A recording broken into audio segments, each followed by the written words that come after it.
Before the federal dollar, how tobacco, wampum, and wildcat currencies gave bankers the perfect excuse for monopoly. But here's what most history books don't tell you, and I mean, don't tell you because the answer reveals something bankers wanted buried for centuries. The real reason we abandoned commodity currencies wasn't because they failed, it's because they succeeded too well and the wrong people were making money from them. If you've watched any video about early American money, you've heard the standard story: confused colonists trying to make barter work, tobacco being money, then chaos, then finally the Federal Reserve rides in as the rational solution. That version is propaganda written by the winners. Stay with me, because at the end of this video, you're going to understand exactly who those winners were, how they manufactured the crisis that justified their monopoly, and why they made absolutely certain you'd never learn the truth about what was actually working in colonial America. Before we go further, I want to hear from you. Drop a comment below and tell me, what was the first moment you realized money wasn't actually backed by anything real? I think you'll be surprised how many people had that same realization at exactly the same time in their lives. And if you haven't subscribed yet, now's a good moment, because what we're about to uncover completely rewrites the origin story of American finance.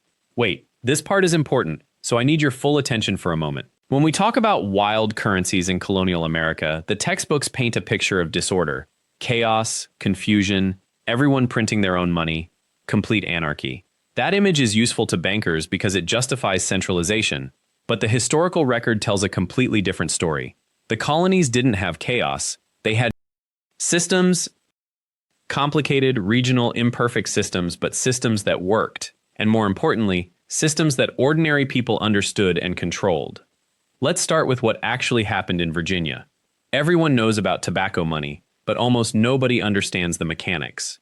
Virginia didn't just casually use tobacco as a medium of exchange the way you might barter with a neighbor. The Virginia House of Burgesses established what was essentially a legal warehouse system. You brought your tobacco to an official inspection point. The inspector graded it, certified its quality, and issued you a receipt. That receipt could circulate as currency because every merchant in Virginia knew that receipt represented a specific quantity of a specific grade of a commodity they could actually use. You could present that receipt anywhere and exchange it for either the tobacco itself or equivalent value in other goods. This wasn't primitive, this was sophisticated. It was a commodity-backed currency system with standardized grading, official certification, and transparent pricing. It had inflation control. You couldn't just print receipts out of thin air. Every receipt had to be backed by actual tobacco stored in actual warehouses that could be physically inspected. And crucially, ordinary people could participate in the system. If you grew tobacco, you could bring it in, you could get a receipt. You could use that receipt as money. Now compare that to what happened in New York and New England with wampum. Wampum, those purple and white shell beads that we usually dismiss as primitive, weren't a quirky indigenous artifact that Europeans condescendingly adopted. They were a native monetary system that actually worked better than anything the English had brought with them. And here's the part that makes modern bankers uncomfortable. Indigenous people in North America had developed monetary principles that would take European economists centuries to theorize about.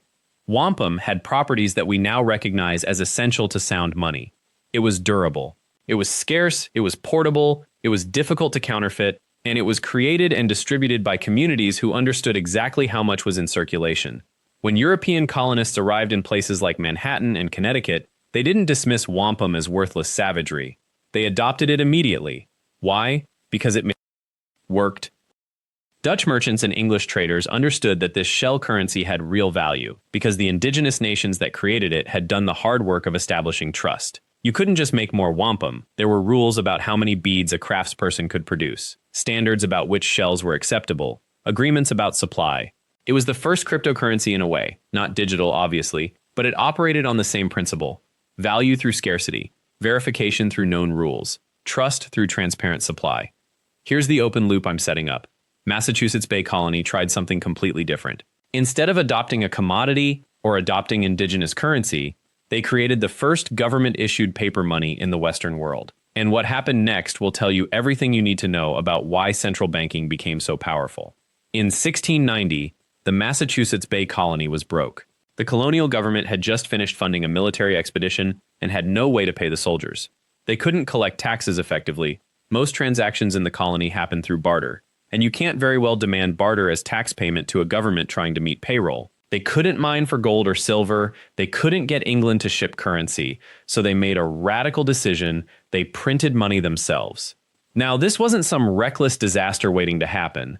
The Massachusetts legislature was careful. They issued a limited amount, only enough to pay those soldiers and manage immediate government expenses.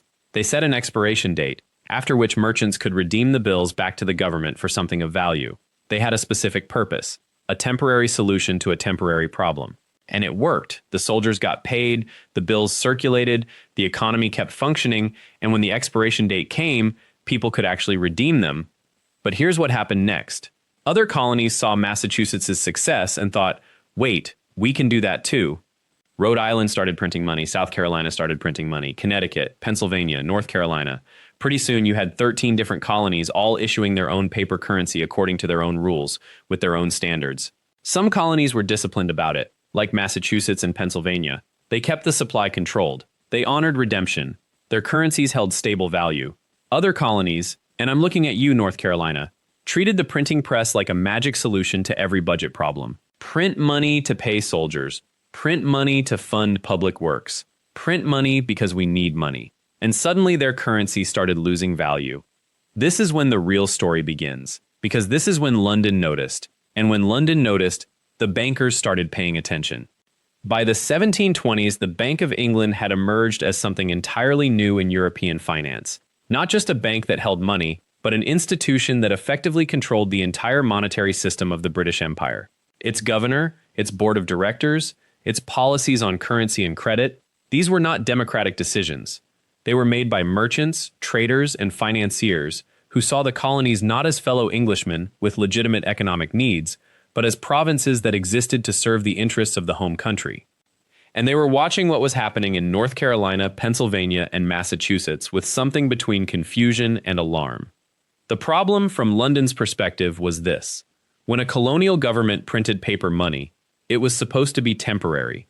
Issue notes, retire them when taxes came in, keep the system clean. But something else was happening. These colonies were discovering that a modest, controlled supply of paper currency actually made their economies function better. Farmers could get credit. Merchants could conduct business without waiting months for coins to arrive from London. Debtors had an easier time paying off their obligations because there was actually medium of exchange available. In other words, the colonies were experiencing what modern economists would call monetary expansion driving economic growth, and it was working. But here is what the architects of imperial finance could not tolerate: loss of control. If colonists could issue their own currency, if that currency could hold its value, if economic transactions could happen without London's blessing or oversight, then the Bank of England and the merchant class that backed it had lost something essential: power. Specifically, the power to decide who got credit and who didn't. The power to determine the pace of colonial development. The power to ensure that wealth flowed in one direction, toward London. So in 1751, Parliament passed the Currency Act. And this is where the story takes a deliberate turn toward the crisis that would eventually reshape everything. The Currency Act was presented to the colonists with the bland language of fiscal responsibility.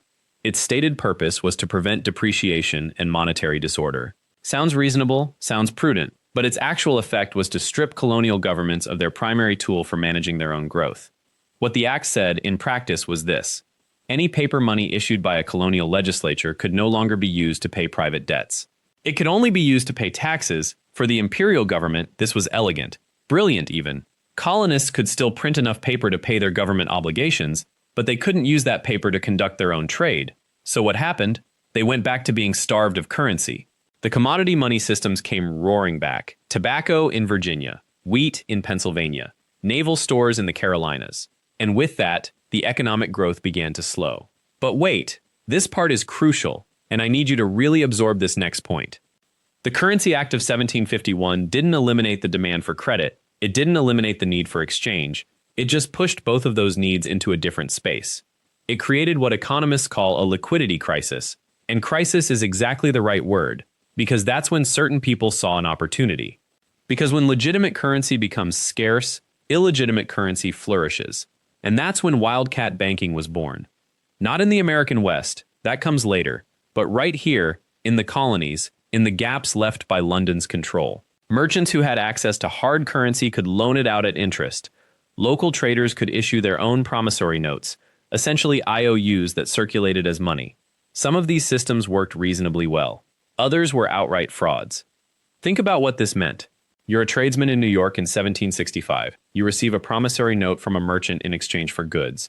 That note is supposed to be as good as gold, but the merchant who issued it might disappear next month. He might go bankrupt. He might have been a fraud from the beginning. Or he might be perfectly legitimate, but the note was worth full value yesterday and only 80% of its face value today because word spread that his business was struggling. You had no way to know. There was no central authority to verify. There was no insurance. There was just trust.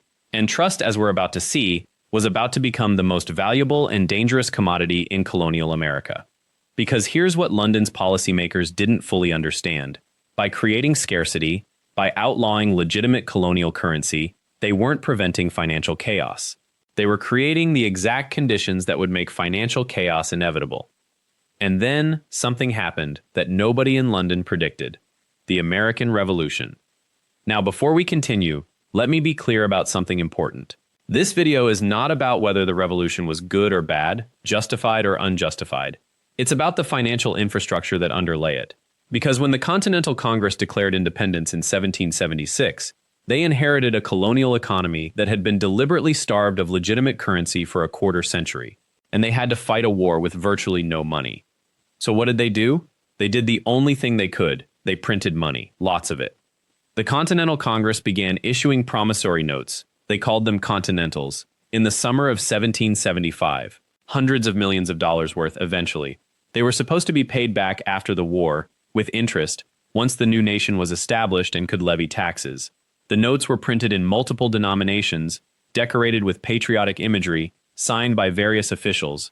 They looked official, they felt official, and for a while they circulated as currency because, well, what choice did anyone have?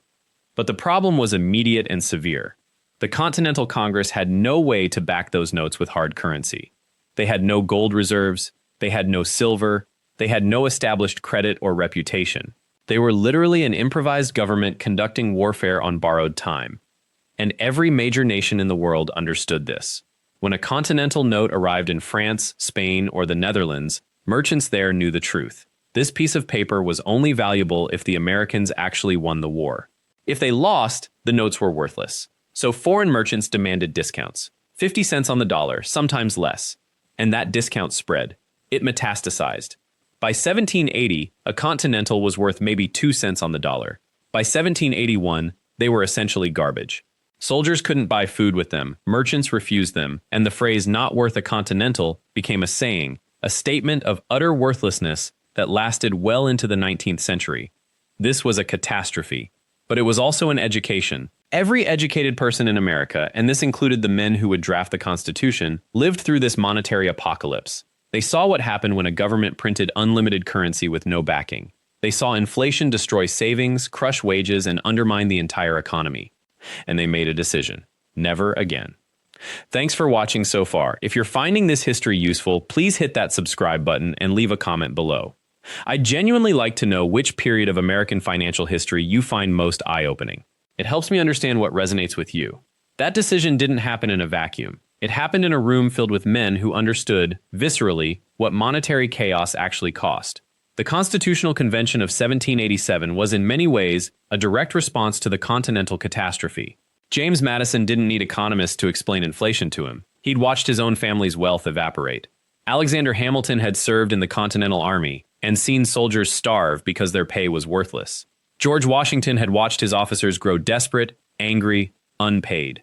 These men knew the price of monetary failure in ways that theoretical knowledge could never teach.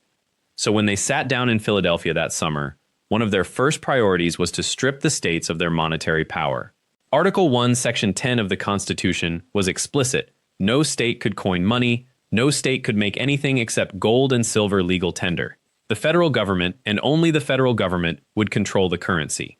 This wasn't a casual clause buried in dense legal language. It was a foundational principle, placed among the core restrictions on state power. But here's where it gets interesting, and I need you to pay close attention to this part because it reveals something crucial about how America's financial system actually took shape. The Constitution gave the federal government the power to coin money, but it didn't tell them how to do it. And for the first 2 decades of the Republic, That ambiguity mattered enormously. There was no central bank, there was no plan. The Treasury Department existed, but it was skeletal, a handful of clerks managing accounts, not controlling monetary policy. Coins were minted, yes, but slowly, in limited quantities, and the vast majority of circulating currency remained exactly what it had always been, a chaos of foreign coins, state notes, and private credit instruments. A farmer in rural Pennsylvania in 1790 was still conducting business in Spanish dollars, French coins, and local paper scrip. The Revolution had freed America from British colonial control, but it hadn't solved the fundamental problem that had plagued the colonies for 150 years. There simply wasn't enough usable currency in circulation for a growing economy to function smoothly. And that shortage, that desperate scarcity of reliable money, created an opportunity, not for the government, for private banks. By the 1790s, private banking houses were beginning to emerge across the country. They weren't chartered by the federal government, they were chartered by the states, which still had some power over commerce within their borders. These early banks performed a crucial function. They accepted deposits, made loans, and issued their own paper currency. That paper was backed, theoretically, by the gold and silver reserves the bank maintained in its vault. You brought your Spanish dollars to the bank, they gave you a banknote, a piece of paper that promised the bearer could redeem it for that gold on demand. Those notes circulated as currency. They had value because the bank's reputation was at stake. But reputations could be manipulated, and that's when the real instability began. A bank in New York might issue notes promising redemption in silver. Those notes would circulate through the economy, traveling to Philadelphia, then Baltimore, then as far as the western frontier. By the time someone actually tried to redeem them, perhaps 6 months later, perhaps a year, the original issuing bank might have disappeared, or it might have issued far more notes than it had gold to back them. Redemption would be refused, the notes became worthless, and everyone who held them took a loss. This is called Wildcat banking, and the name comes from the practice of placing banks in remote, inaccessible locations, deep in the woods, far from any town, so that customers who wanted to redeem their notes faced a journey so grueling that most simply gave up. Why ride 3 days into the wilderness to redeem a note for $5? The bank was betting that people wouldn't bother, and for the most part, they were right. The scale of wildcat banking fraud during the first half of the 19th century was staggering. At any given moment between 1800 and 1850, there were thousands of different banknotes in circulation across America, each with its own redemption value, its own risk profile. A $5 note from a main bank might trade at face value in Portland, but somewhere in Kentucky, merchants would only accept it at a 20% discount. A note from a Pennsylvania bank that had failed 2 years earlier might still be circulating because nobody had told the holder that the bank was defunct. There were actually published guides, redemption tables, that merchants carried to know which bank's notes were trustworthy, which were discounted, and which were pure fiction. This wasn't just confusing, it was economically destructive. A merchant who received a stack of notes for goods he'd sold had no way to know if those notes would be worth anything by the time he tried to spend them. He couldn't plan, he couldn't invest, he couldn't expand his business with confidence. The entire economy moved in a perpetual fog of uncertainty. And the people who suffered most were ordinary workers and small farmers. A laborer who was paid in banknotes from a local shop might find, weeks later, that those notes had become worthless because the bank had failed. His wages had evaporated. His purchasing power, gone. Meanwhile, the men who owned the banks, the men who issued the fraudulent notes, who fled with the deposits, who got out before the collapse, they walked away wealthy. Before we continue, hold this thought for just a moment. Who benefited from this chaos? This is the critical hinge point, and it's where the narrative shifts from a story about currency problems to a story about power. The Wildcat banking system wasn't a market failure that everyone disliked equally. It was a system that enriched a small group of insiders while impoverishing everyone else. The bankers, the note issuers, the men who had inside information about which banks were about to collapse. They could manipulate the system. They could issue notes they knew were worthless. They could profit from the redemption discounts. They could time their withdrawals to avoid being caught when the bank failed. And the politicians, many of whom were themselves investors in banks or who had family connections to banking interests, had little incentive to regulate the system aggressively. The fees, the bribes, the inside trading opportunities, it was a machine that printed wealth for those with power and access. But ordinary people, workers, farmers, small merchants, they wanted it to stop. They wanted a stable currency. They wanted to know that the money they earned would hold its value. They wanted, quite reasonably, a monetary system that wasn't designed to defraud them. And that desire, that desperate, reasonable demand for a stable currency, became the opening that the architects of American financial centralization needed. Here's the argument that bankers and their political allies began to make, and it's an argument that would echo through American politics for the next century. The problem, they said, is that there are too many banks issuing currency. What we need is a single, centralized authority, a national bank that issues one uniform currency backed by the federal government. That would eliminate fraud, that would stabilize the money supply, that would protect the ordinary citizen from wildcat schemes." Unquote. It sounds reasonable, it sounds like reform, it sounds like the kind of solution that would be pushed by progressives trying to protect the vulnerable. And some of it was, but it was also something else. It was a consolidation of monetary power. It was a transfer of the right to issue currency, the most fundamental tool of economic control, from thousands of independent state-chartered banks to a single federal institution. And whoever controlled that institution controlled the money supply. Whoever controlled the money supply controlled the economy. And the men who pushed for this consolidation were not naive reformers. They were sophisticated financiers who understood precisely what they would gain. This is the moment when the thread that began with tobacco leaves and wampum beads, the thread of how America solved its currency problem, becomes the thread of how private interests captured the machinery of monetary policy. The Wildcat banking era created the conditions. The demand for reform created the opportunity. And the solution created the problem that would define American finance for the next 150 years. The first Bank of the United States, chartered in 1791, was supposed to be that solution. It was a quasi-public institution, technically private but operating under a federal charter and with federal oversight. It was supposed to bring order to the currency market, and in some ways it did. The bank issued notes that became trusted across the country. Those notes provided a more stable medium of exchange than the Wildcat alternatives. But the bank also centralized power in the hands of a small group of wealthy men, and it made that group staggeringly wealthy. The bank's charter granted it the exclusive right to handle federal government accounts, which meant it had access to huge deposits of public money that it could lend out at interest. The shareholders made enormous returns. After 20 years, the charter expired. Congress debated whether to renew it, and this time a coalition of small farmers, workers, and politicians who represented them opposed the renewal. They saw what the bank really was: a machine for concentrating wealth, backed by government power, insulated from competition. In 1811, the charter was not renewed. But the chaos returned immediately. Without the first bank's stabilizing influence, Wildcat banking exploded again. The years after 1811 saw some of the worst currency instability in American history. Banks failed by the dozens. Notes became worthless overnight. The economy fractured. And by 1816, with the memory of chaos still fresh, Congress chartered the Second Bank of the United States. The Second Bank would be larger, more powerful, and even more central to the economy than its predecessor. And this time, opposition was muted. The lesson of 1811-1815 had been clear. Without centralized monetary authority, the economy descended into chaos. People were willing to accept concentrated power if it meant stability. This is how it worked. Create a crisis through fragmentation and fraud. Watch people suffer. Then offer centralization as the solution. The solution concentrates power in the hands of those who created the crisis in the first place, and the public, exhausted and desperate, accepts it. The Wildcat banking era, in other words, was not just a period of monetary chaos. It was, for those with eyes to see it, a masterclass in how to use economic instability as a tool for gaining political power.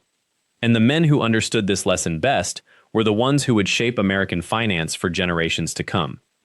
This is the secret I promised you at the beginning, the real reason bankers spent decades tolerating Wildcat chaos and then suddenly pivoted to demanding federal control. It was never about fixing the system, it was about building the system that would allow them to fix the rules.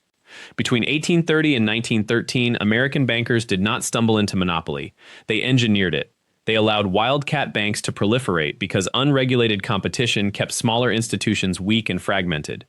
They encouraged reckless lending because it created the conditions for bank runs and public panic. And when that panic came in 1837, again in 1857, again in 1873, again in 1893, and catastrophically in 1907, they positioned themselves as the only rational solution.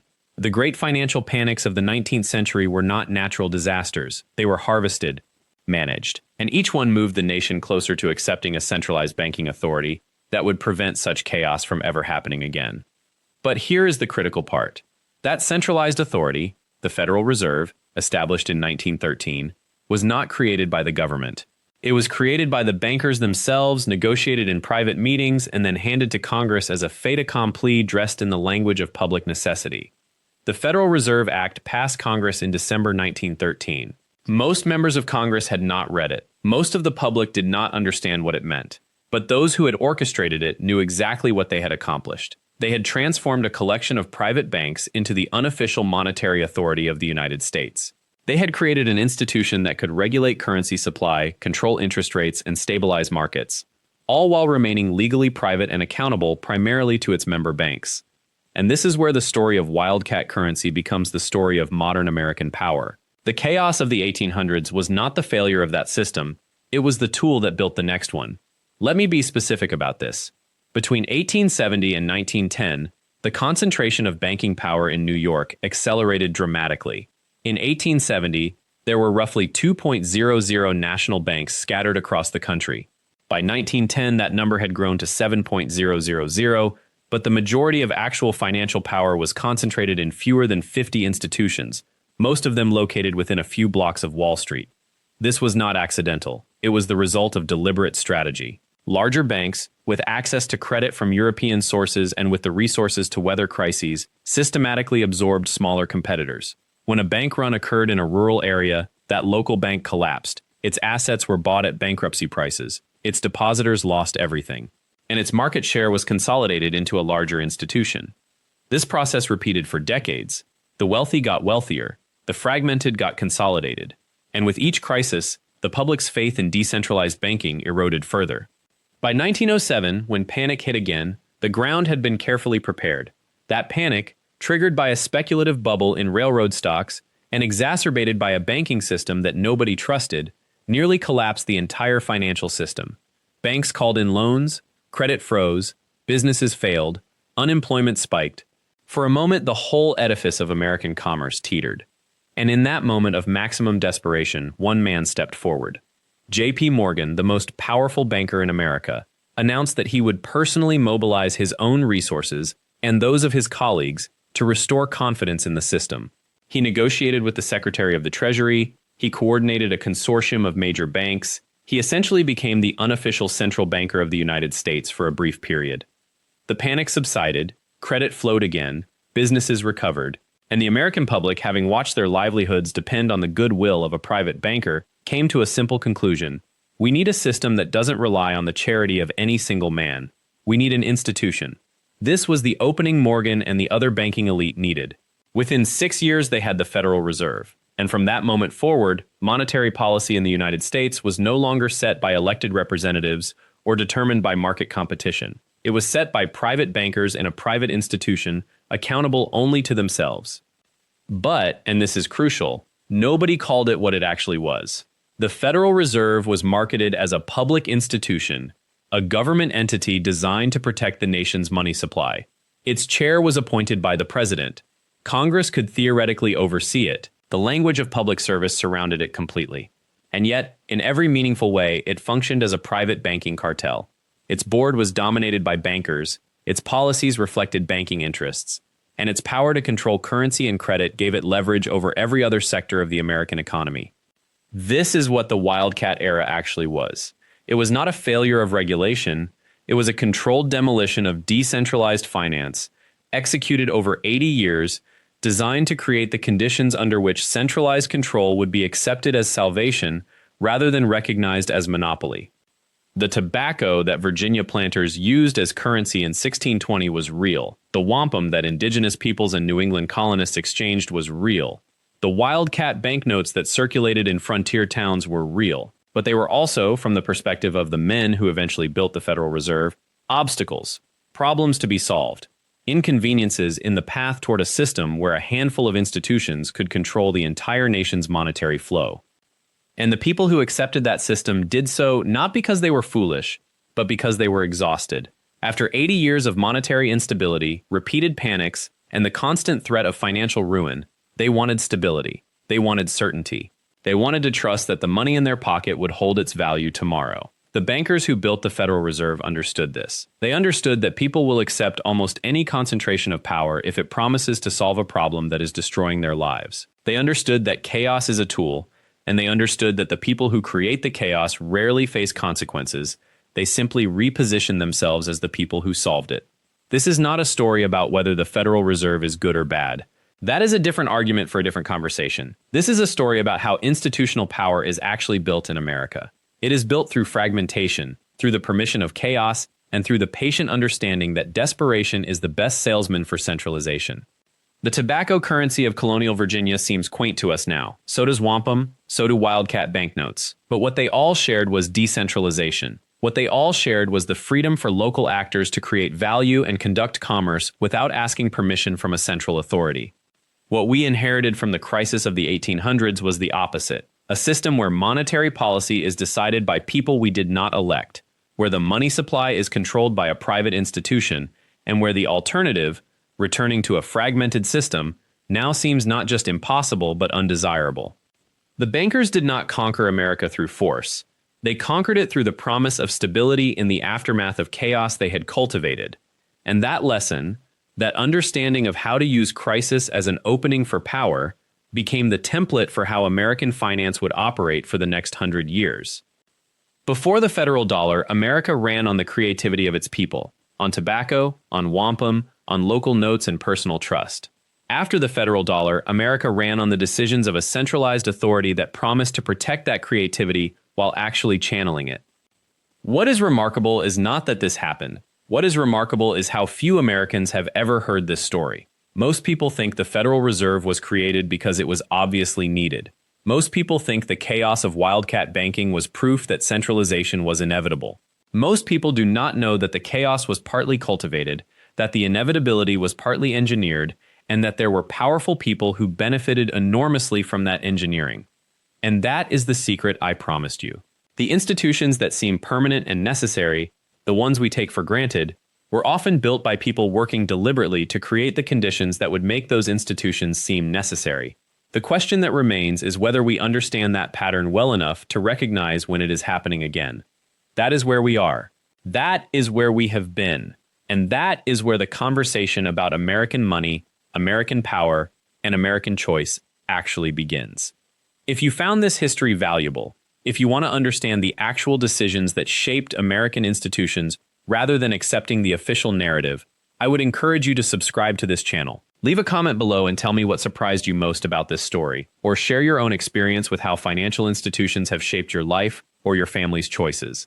And activate the notification bell so you never miss when we publish a new episode uncovering the real architects of American power. Thank you for watching.